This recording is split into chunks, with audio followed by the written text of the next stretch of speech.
स्वागत है आप सभी का आपके अपने चैनल लक्ष्य तक पर। तो चलिए यूपी टेट की क्लास का समय हो चुका है और आज की क्लास होने वाली है सामाजिक विज्ञान की।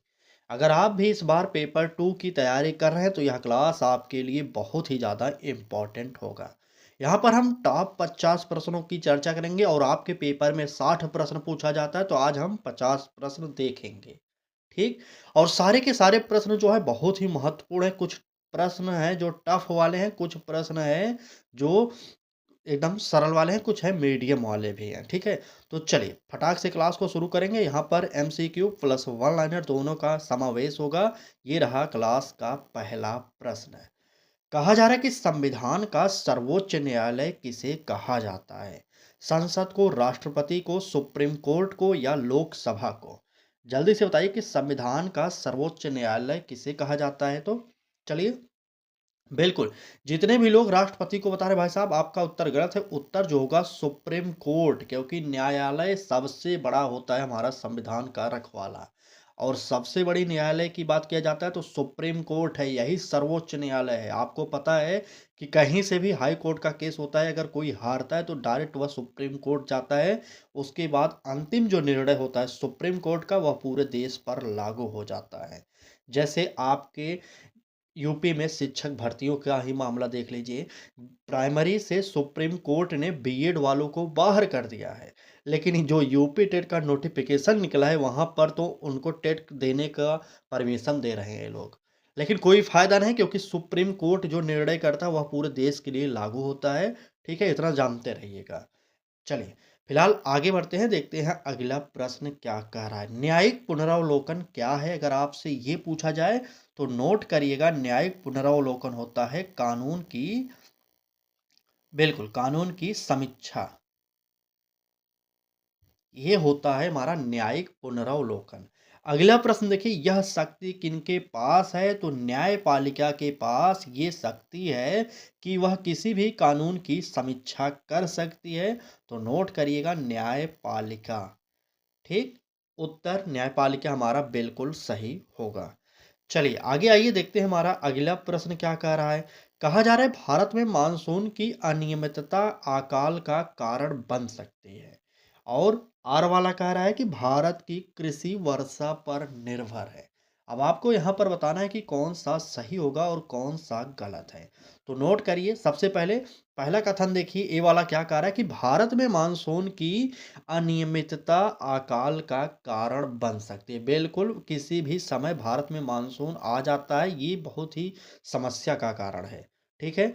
अगले आप देख रहिए, कह रहा है आर वाला कि भारत की कृषि वर्षा पर निर्भर है। बिल्कुल, कई जगहों पर अभी सिंचाई का कोई साधन नहीं है, इसलिए कई जगहों पर भगवान भरोसे खेती होती है। तो यहाँ पर दोनों कथन सही हैं, इसलिए हमारा पहला ऑप्शन सही होगा, ए वाला। क्या होगा? ए वाला सही हो जाएगा। आइए अगला प्रश्न देखते हैं। कह रहा है कि सूखा क्या है? सूखा जानते हैं, कम बारिश होना ही सूखा है, कम वर्षा होना। ठीक? कम वर्षा होना। नेक्स्ट देखिए, इसका प्रभाव क्या होगा? तो इसका प्रभाव होगा कि फसल जो है ये नष्ट हो जाएगी। इसको आप लोग नोट करेंगे और जानते रहिए। ठीक ना? चलें आगे बढ़ते हैं, देखते हैं अगला प्रश्न हमारा क्या कह रहा है। तो कहा जा रहा है कि कृषि विविधीकरण का क्या अर्थ है? कृषि विविधीकरण का क्या अर्थ है बताइए? केवल एक फसल, अनेक फसलों का उत्पादन, केवल निर्यात, केवल सिंचाई। तो यहाँ पर केवल वाले ऑप्शन सब कटेंगे, क्योंकि यहाँ पर विविधीकरण की बात किया जा रहा, तो उत्तर होगा अनेक फसलों का उत्पादन। ठीक? अगर क्लास अच्छी लग रही हो तो लाइक कर दीजिए और चैनल को भी सब्सक्राइब करके बेल आइकन को ज़रूर ऑन करिए। ठीक है? क्योंकि डेली आपके लिए फ्री क्लासेज प्रोवाइड की जा रही है। चलिए, देखिए, इसका एक लाभ पूछा जा रहा है, तो इसका एक लाभ क्या होगा? जोखिम कम हो जाएगा। ठीक है? जोखिम कम होगा। देखिए, जो प्रश्न एमसीक्यू हो उसी से संबंधित हम वन लाइनर भी आज की क्लास में आपको प्रोवाइड कर रहे हैं। ठीक है?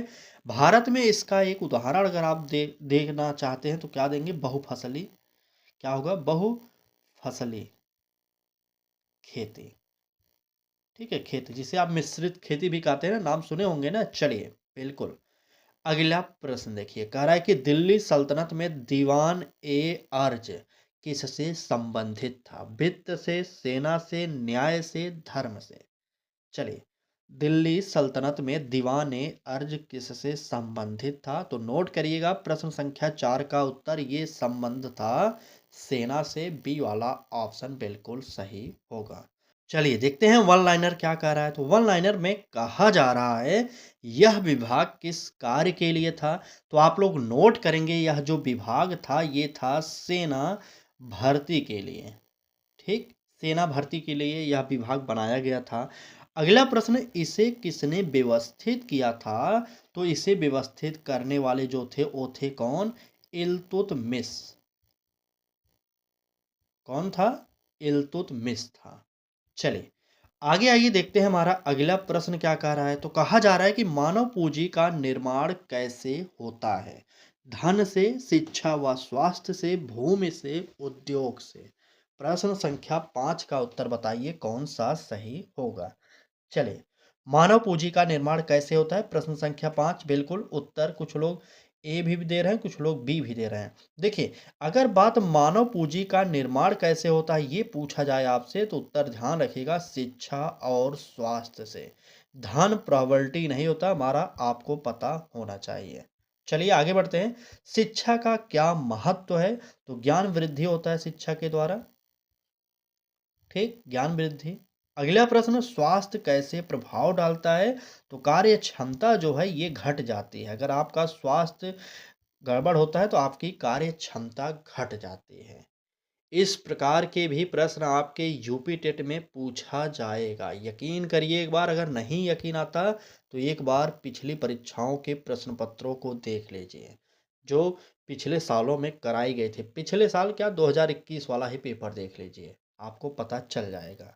ठीक, लोकसभा के सदस्यों की न्यूनतम आयु क्या है? 21 वर्ष, 25 वर्ष, 30 वर्ष या 35 वर्ष? बताइए, जल्दी से बताइए कौन सा उत्तर होगा। देखिए, अगर बात लोकसभा की जा रही है तो प्रश्न संख्या 6 बिल्कुल 25 वर्ष। अगर आपसे पूछा जाए राज्यसभा, तो राज्यसभा के लिए होता है 30 वर्ष। ये भी आप जानते रहिए, राज्यसभा को बड़ी सभा मानी जाती है, ये भी नोट कर लीजिए क्योंकि यहाँ से भी प्रश्न बनता है। अगला प्रश्न देखिए, कह रहा है कि राज्यसभा के लिए न्यूनतम आयु, तो अभी मैंने जस्ट बताया था 30 वर्ष होता है, ये भी नोट करिए। लोकसभा सदस्य किसके प्रति उत्तरदायी होते हैं? चलिए, बिल्कुल जनता के प्रति होंगे, किसी अन्य के प्रति नहीं, जनता के प्रति होंगे, क्योंकि लोकसभा का चुनाव जो होता है जनता के द्वारा किया जाता है। नेता जो चुनते हैं ना, बिल्कुल हमारा लोकसभा का जो नेता होता है जनता ही चुनता है उसको। ठीक, चलिए अगला प्रश्न देखिए, कह रहा है कि वनों की कटाई से बाढ़ की संभावना बढ़ती है। आर कह रहा है कि वृक्ष जल को अवशोषित करते हैं। यहाँ पर प्रश्न संख्या 7 का उत्तर क्या सही होगा, जल्दी से बताइए। चलिए, तो बिल्कुल सही, यहाँ पर दोनों कथन सही हैं और आर सही व्याख्या भी कर रहा है। ए वाला ऑप्शन सही होगा। देखिए, इस क्लास में 50 प्रश्न हैं, तो 50 प्रश्न हैं तो डेली जो 50 से 60 प्रश्न आपको प्रोवाइड किए जा रहे हैं हर सब्जेक्ट के, लगभग 25 से 30 मिनट में क्लास को पूरा भी कराया जाता है, ताकि आपका समय बच जाए और आप और सब्जेक्टों को पढ़ सकें। ठीक, चले आगे। बाढ़ क्या है बताइए, बाढ़ क्या है? तो जल भराव ही बाढ़ कहलाता है ना, जल भराव। ठीक, चलिए, इससे बचाव का एक उपाय अगर बताना पड़े तो आप वन रोपण कर सकते हैं, इससे ये बचा देगा आपको। ठीक, चलिए नेक्स्ट प्रश्न पर देखेंगे, क्योंकि पेड़ जो होते हैं ये पानी को अधिक मात्रा में सोखते हैं। बात करेंगे प्रश्न की, कह रहा है कि साइमन कमीशन का विरोध क्यों किया गया? कर बढ़ाने के लिए, भारतीय सदस्य नहीं थे, स्वतंत्रता नहीं दी या कानून नहीं बनाए? जल्दी से बताइए कि साइमन कमीशन का विरोध क्यों किया गया।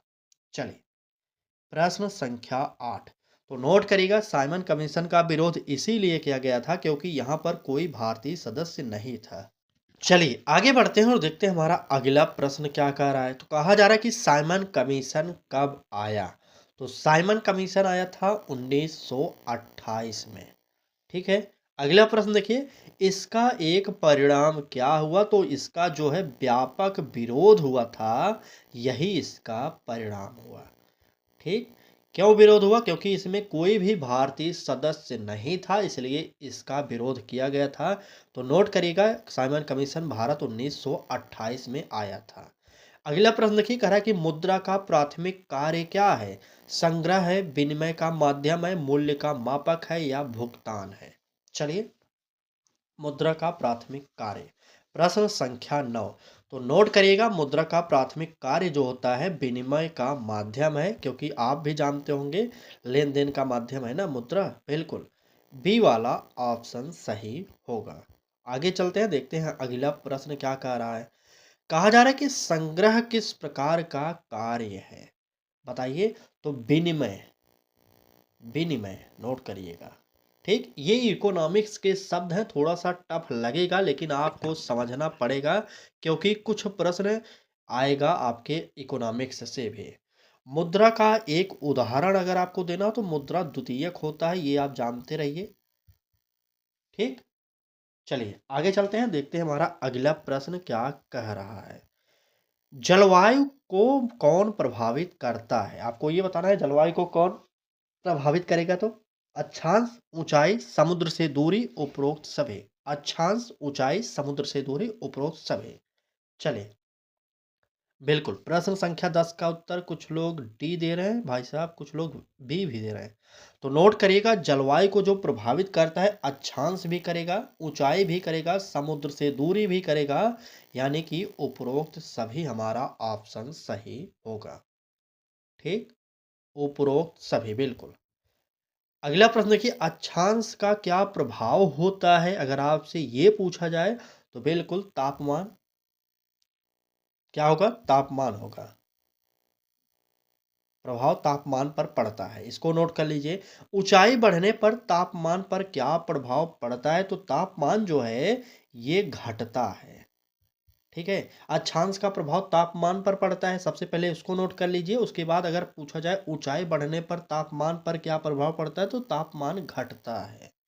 ठीक, चलिए तुरंत आगे बढ़ते हैं, देखते हैं अगला प्रश्न क्या कर रहा है। अगर आज इस क्लास में बने हुए हैं अभी तक, क्लास को लाइक जरूर करिएगा, क्योंकि अभी तक आप टोटल 30 प्रश्न पढ़ चुके हैं। 10 प्रश्न एमसीक्यू, 20 प्रश्न वन लाइनर। क्लास कैसी लगी एक बार 5 सेकंड का समय लीजिए और कमेंट में बताइए। चलिए, सभी लोग से विनम्र निवेदन करेंगे, कमेंट करके जरूर बताएं क्लास अच्छी लग रही है कि नहीं।